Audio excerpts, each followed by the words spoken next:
Hi, Gemini. I am sorry I'm late. I'm sorry. Uh, this is your home light security reading for April, but I am going to kind of give you a little bit of squish into next month, um, because you're going into your 12th house. And the 12th house is the most hardest to understand of houses. You've been walking through your 11th house, but technically on the 19th, when the sun moves into Taurus, depending on your birthday, you may not be entering right at the 19th into your 12th house, but ultimately it is working towards entering into that 12th house energy.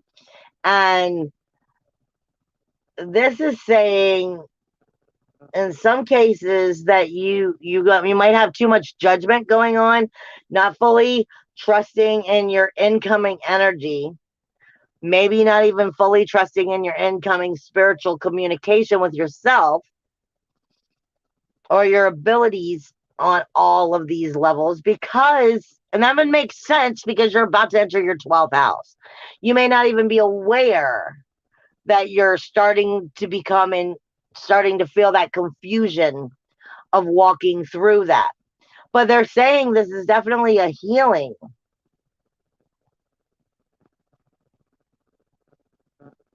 of finding out part of your hidden self. And if you're allowing the inner creativity, your inner child, to help you work through that, your inner expression, and understand why that is part of your hidden self and why it's part of the root behind a lot of things.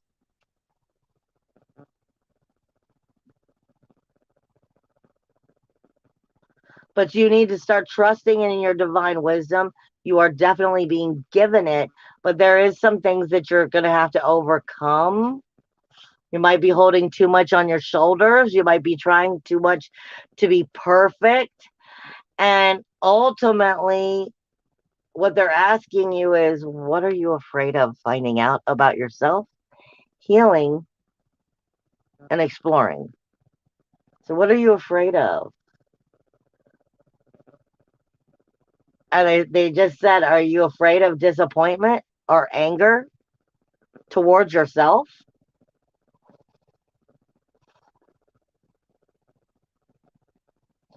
Will you have heartache or sadness by accepting yourself? That's all part of, like that dark night of soul. It's part of a deeper healing that is coming in. Learning how to understand ourselves and why we are the way we are, for whatever reasons we've allowed ourselves to be what we are.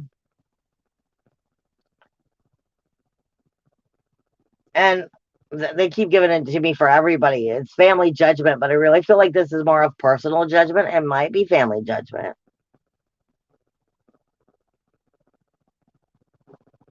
I'm looking at something. And what are you afraid of in the sense of starting something? Are you afraid you'll start something, you won't finish it, or it won't work out, or it won't be good enough, and then you'll give up? Well, you won't know if you don't try.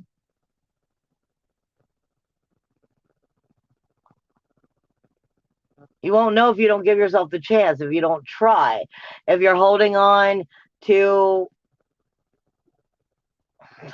it's coming down to Medusa syndrome again.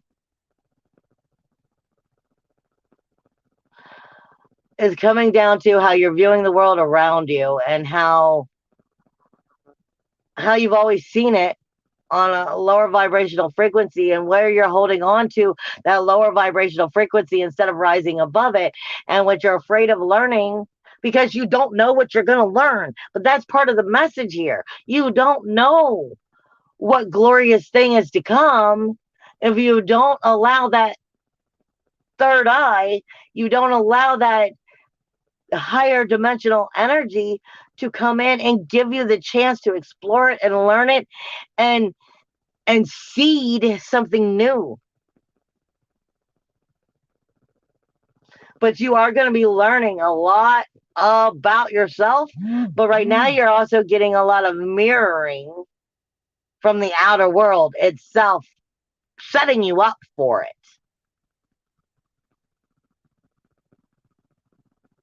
Let me see. Go to a deck. I have a feeling there's more than one deck, but let's see what Gemini needs to hear. That's the book. I don't want the book. What does Gemini need to hear to help them move through the rest of this month and into next month in the most positive way? Spirit is telling me pride and stubbornness, which makes us hold on to inferiority, inadequacy, jealousy, which ultimately is ego. But what the card just popped out was anger and chaos.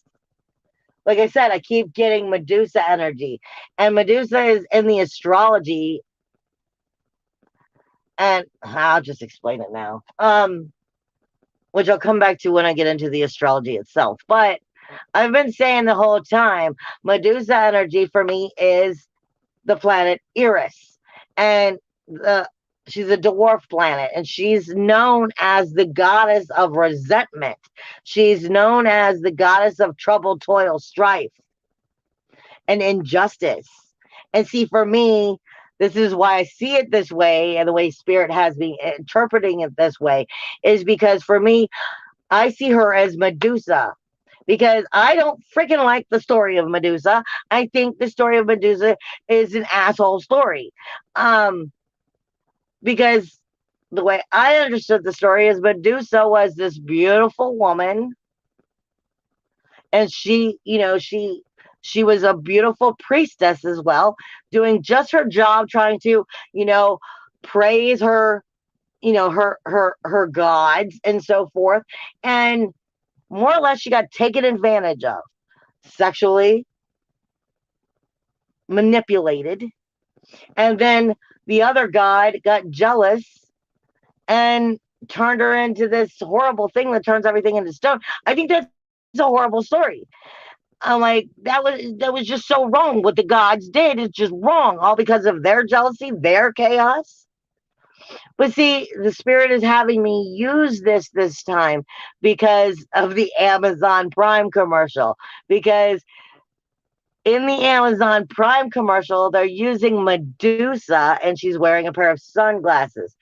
And in the commercial, she's at the bar, she's socializing, she's having fun. And it's not unless she lifts up the glasses and shows her eyes to somebody that they turn to stone. So ultimately, Medusa was able to override the gods, according to this commercial. She was able to reclaim her power and ultimately make it work for her. Yeah, she got dealt an ugly hand. Yeah, it was injustice. Yeah, it sucked.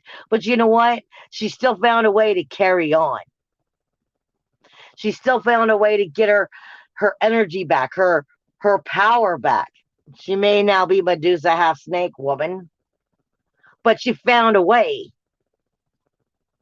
to be like, nah, you can't have my power. And I'm getting a lot of that going on with you, with anger and chaos from the outer world. A chip on your shoulder didn't quite work out, or maybe you can't find your way of how to maneuver it. And so are you taking all of this energy of trouble, toil, strife, and injustice, inferiority, jealousy, inadequacy, pride, ego, and are you allowing it to hold you down and to ultimately bring you into grief, sorrow, shame, blame, insecurities, and the lies we tell ourselves that we aren't responsible for, that we don't have to heal from, that it was done to us, that keeps us from acknowledging what we need to heal and nurture ourselves back to right. And are you the Medusa that is holding on to that trouble, toil, strife? Or are you the one from the Amazon Prime commercial who found some glasses, they're supernatural, magical glasses, put them on and says, you know what? Yeah, the hand was shitty. Yeah, this happened. But I found a way. I found a way. I got my power back. You can't tell me how I will be. I will find a way to heal even this. Are you holding on to your inner chaos and anger? Are you letting it keep you from healing? I also call that vampire syndrome. Just like any movie in the world, when a vampire is sucking somebody's blood, they always say you have to stop before they die. Otherwise, you're sucking dead blood. So, are you sucking on dead blood? What else does Gemini need to hear before we get into astrology to help them move on, to help them see what they need to see so they can make it through this 12th house energy?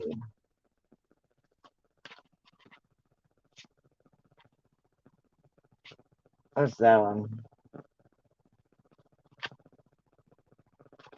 Are you willingly allowing just everybody to stab you in the back?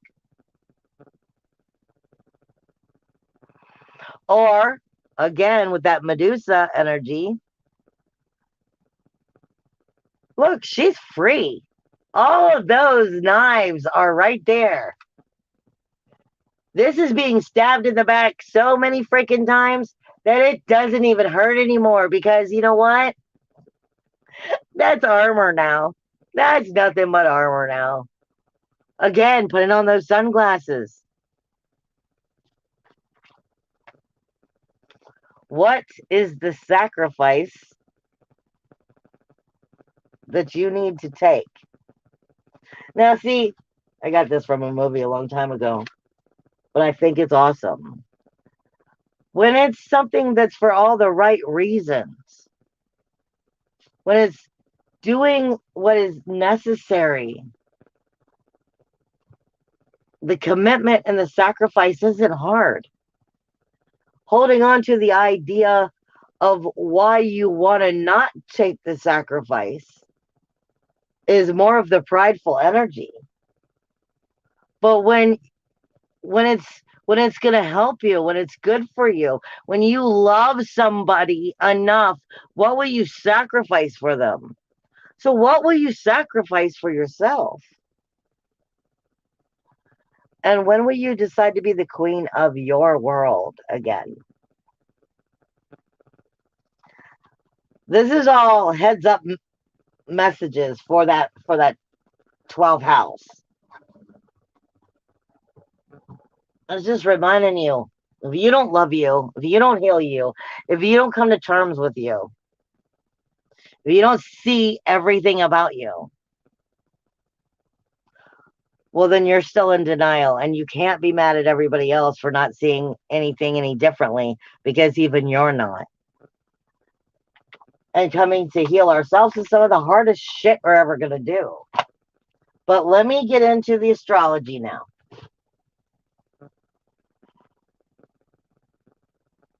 Technically, I always start off with wherever the sun is. Because where the sun is where we're walking through the energy. On a universal level, wherever the sun is technically the house in which you are in. Now, the sun has been in your 11th house all month. Just a few days ago, Mercury walked out of your 11th house and into your 12th house. But before it did, it went over Eris, which is that Medusa energy I'm talking about. So your communication with the outer world was looking at all that trouble, oil, strife as it was leaving the energy of the 11th house and entering the 12th. Now, the energy of the 11th house is your groups, your memberships, your alliances with the outer world. It's either the alliances, the groups, the work friends that you have, the memberships that support your goals, your dreams, your ambitions, and bringing them into fruition and giving you the chance to create and be everything that you want to see of this world. But nobody can do everything on their own. We all need help. And this is asking, do you have the right alliances? Have you been viewing your alliances correctly? Because when Mercury went over it, Mercury was probably coming into like that Mercury retrograde shadow energy with trouble, toil, strife, resentment of looking at the outer world and the groups and the memberships that we have. And are they supporting you or are they manipulating you? Do they love you? Will they tell you when you're wrong because they love you? Even though they're telling you that you're wrong, they're willing to put their hand out and help you get up, help dust the dirt off of you, but make you see your truth. Or will they just tell you whatever the fuck you want to hear so that they can keep you doing what they want you to do? That's a manipulation strategy. Well, your alliances, your groups, your memberships, your work friends help you become and grow into everything you want to be or not. Is it time to redirect these alliances? The sun is still here with Pallas, Athena, the warrior goddess.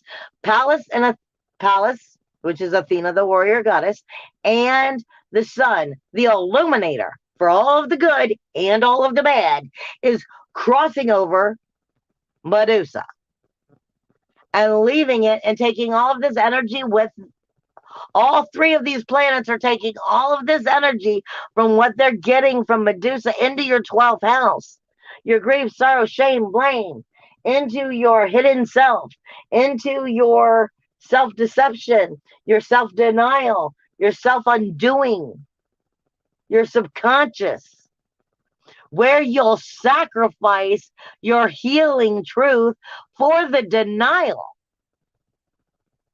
Self-sabotage. So is the sun illuminating all of that resentment, trouble, toil, strife, and then forcing you to hold on to grief, sorrow, shame, blame, and insecurities about it? Because it's going into your 12th?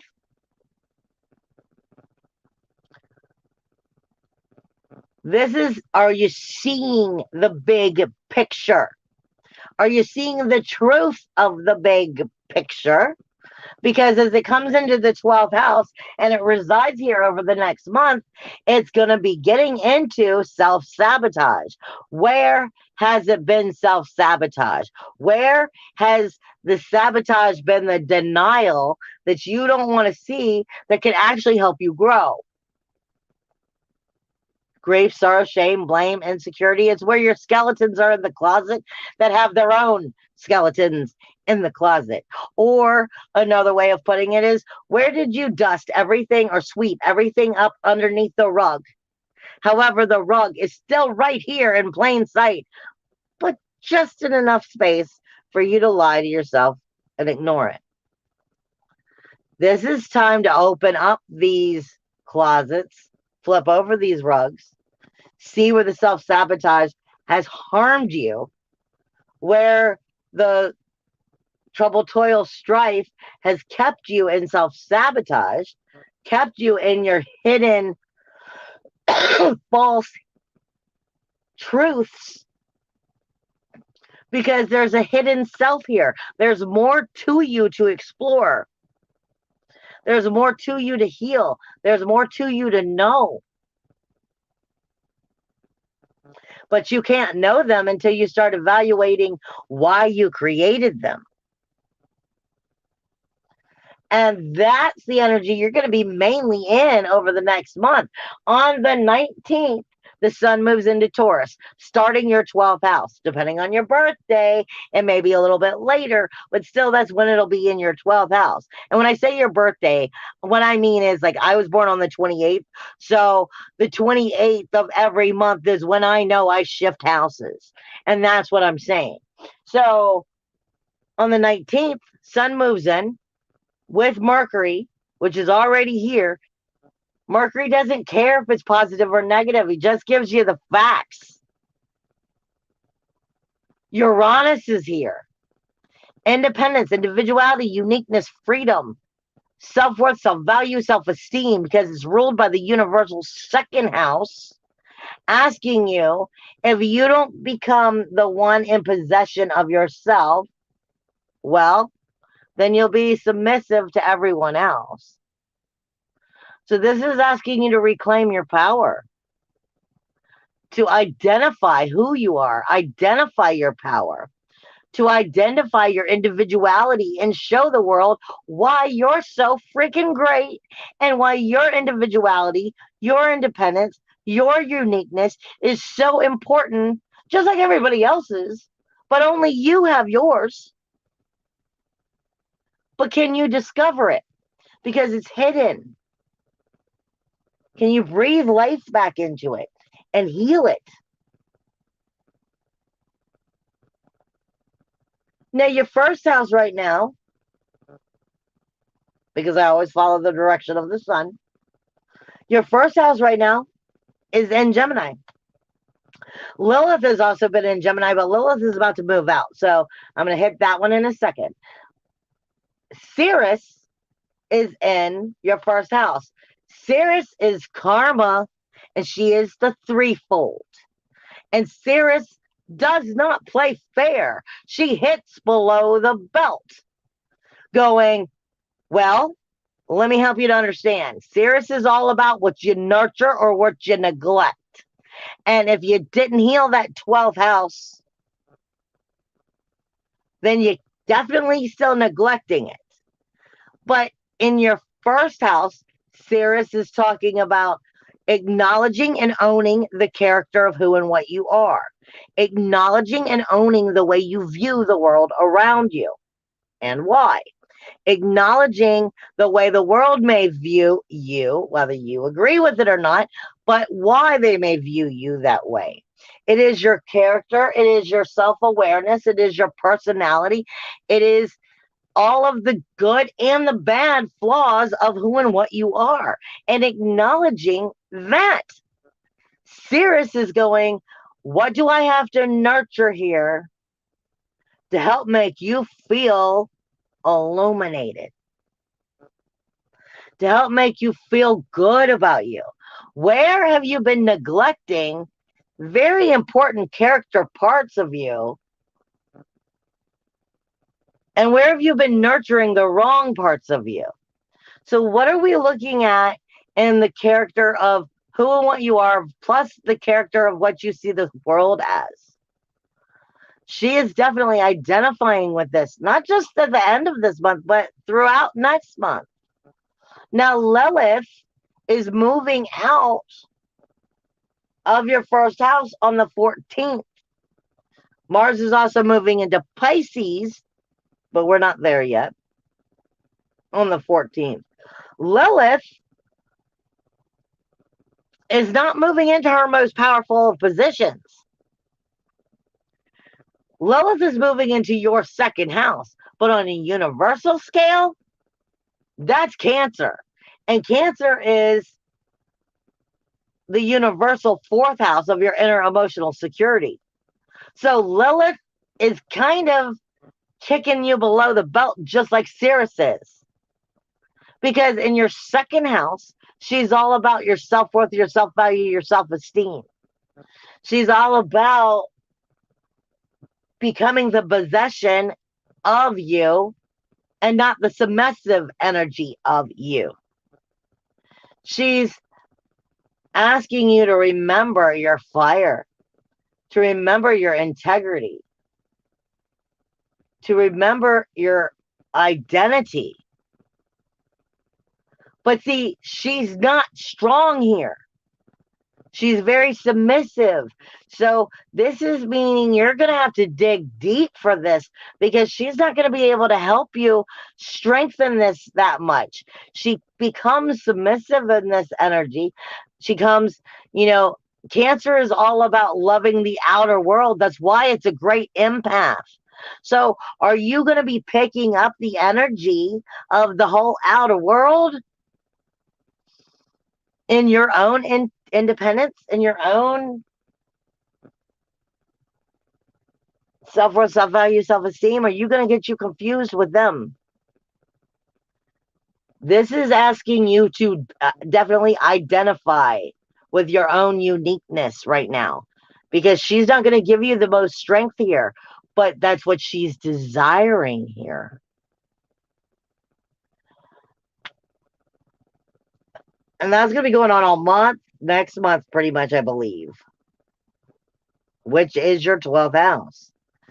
Now, your 5th and your 6th house is where your full moon takes place on the 16th, here in the next few days. Your 5th house is your pursuit of pleasure, your fun, your enjoyment. What makes you tick? What makes you happy to be part of this planet? What makes you want to enjoy this life? For some people, it's because they're artists. For some people, it's because they're writers. For some people, it's, wanting to experience sports. What what do you want to be? What do you want to do? What do you want to experience? This is your creative experience, and you know what knows that best? Your inner child. Your inner child is part of the 5th house because it's where the imagination comes from. It's where the curiosity comes from. It's where the trial and error and let's play and see what happens comes from. Your ability to go out and try to meet new people and, well, do I like them or not? But it moves directly into the 6th house because the full moon is technically taking place on the cusp of Libra and of Scorpio,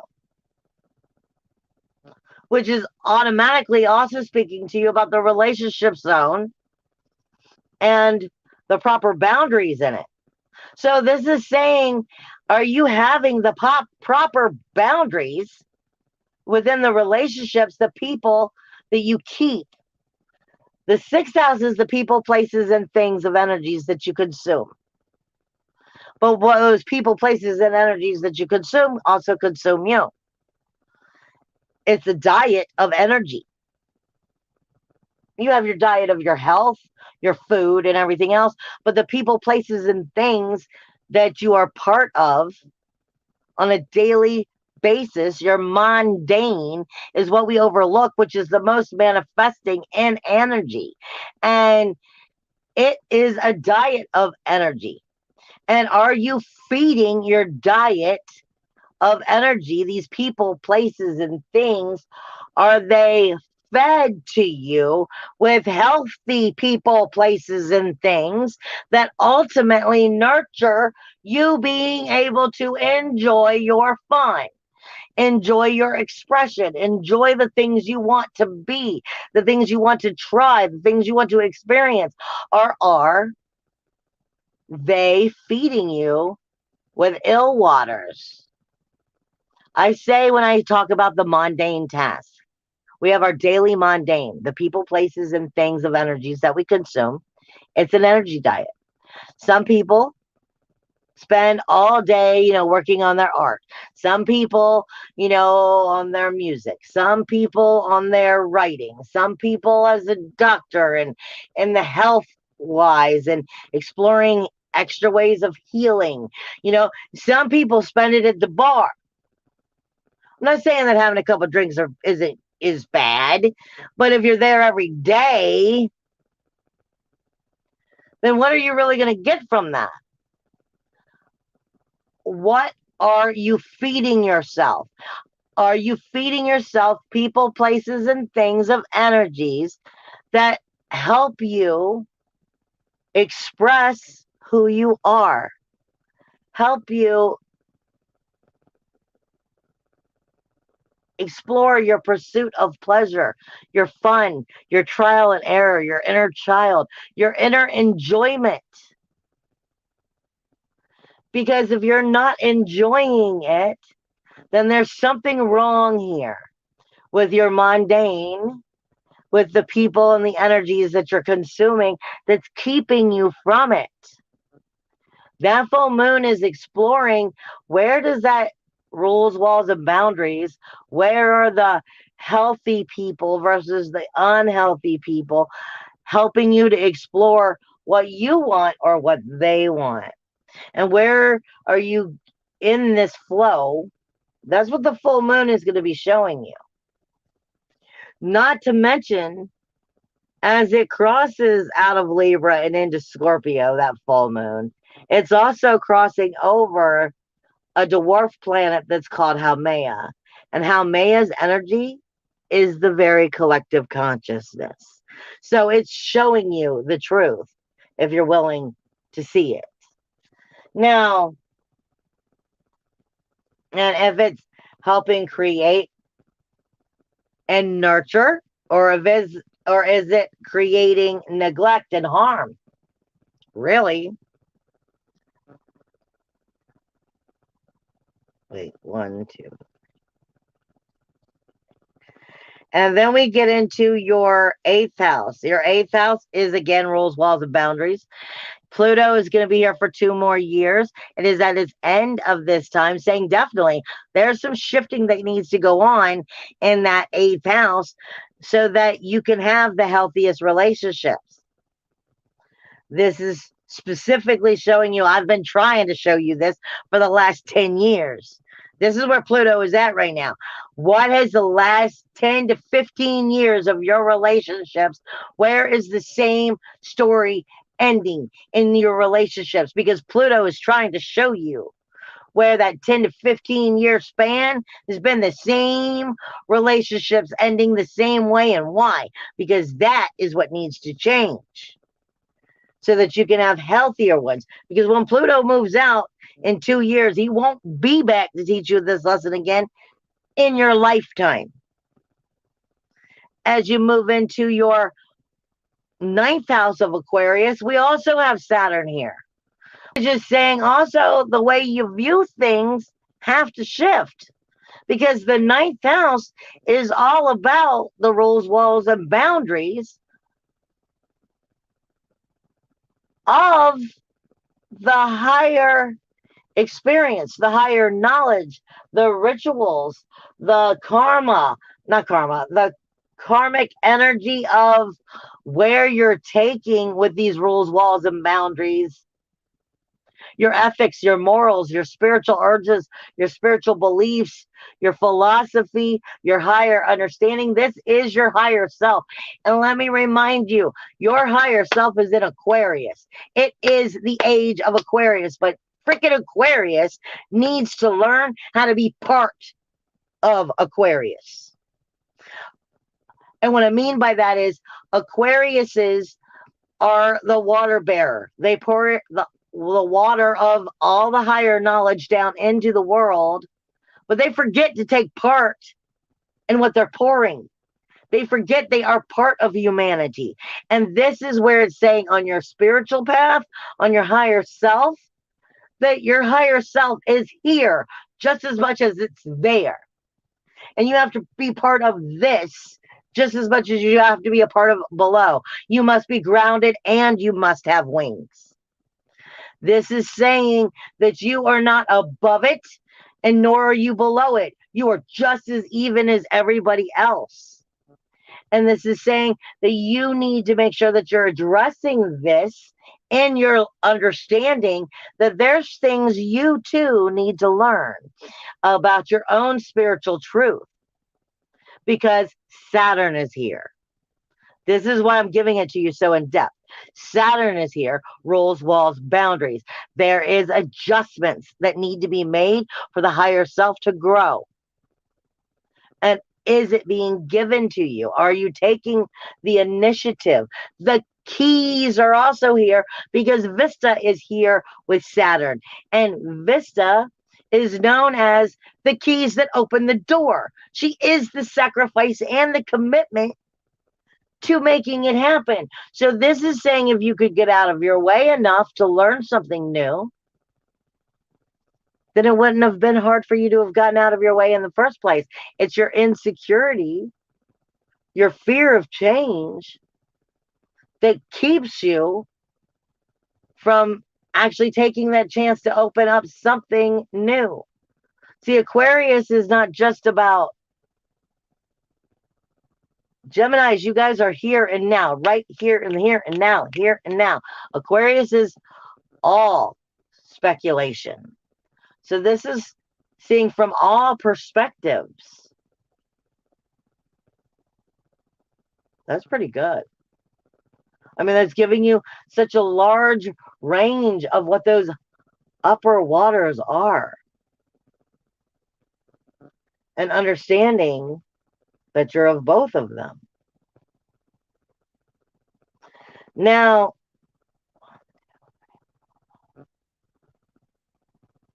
your 10th house is Pisces, because we started off with your 11th house. Your 10th house is the outer authority. It is your reputation. It is your prestige. But it is also your honor, your career, your financial foundation, the authority of the outer world, the responsibilities of the outer world, as well as the political arena.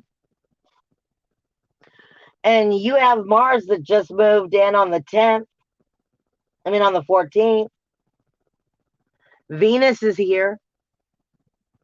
You have Pluto, not Pluto, you have Jupiter and Neptune here, which everybody's wanting to talk about this conjunction of Jupiter and Neptune as being some great thing when it can be, but it can also be just as destructive because it depends on if you're willing to start the new cycle. Magic doesn't care if it's positive or negative. It's ruled by freaking Pisces. Pisces is a great big compassionate denial. Pisces are the ones who bring home the stray dog, even when the stray dog is a human being that will rob them blind. They have the biggest loving hearts, but they don't always use their right mind. They want to live in the world of make-believe because it's ruled by Neptune and think that the world is going to be great. Well, it's not. We have major changes to make. And if you're not willing to step forward and make these major changes, then it's not going to change. And in your personal world, this is what we're looking at. We're looking at, are you ready to make these major changes? Understanding who you are, where you want to go, identify who you are, who what your ability is, what your soul self is, your truth, your denials, where you want to take your life. And how are you going to gain the authority and the power of your life versus the outer world and its dictatorship over you? How are you going to become your own power source? If you don't stand in this power, well, that Neptune and that Jupiter will just create a universal 12th house of energy again for you in your 10th house. In the very ability of what structures your world. So this is about full circle spectrum here for you guys. This is about ending a cycle and being courageous enough to start the new one. But not just any new one, like the new one.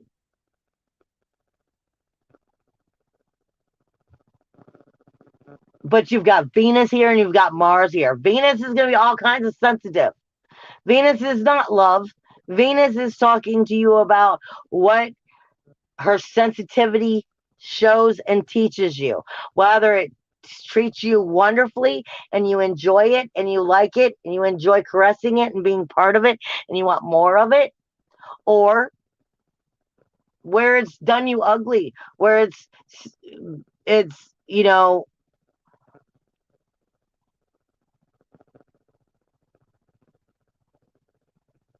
where it's manipulated you, taken advantage of you, where it's hurt you. So which one are you looking at? You're looking at the outer world and its authority and your ability to create your own authority in your outer world. Are you creating something brand new?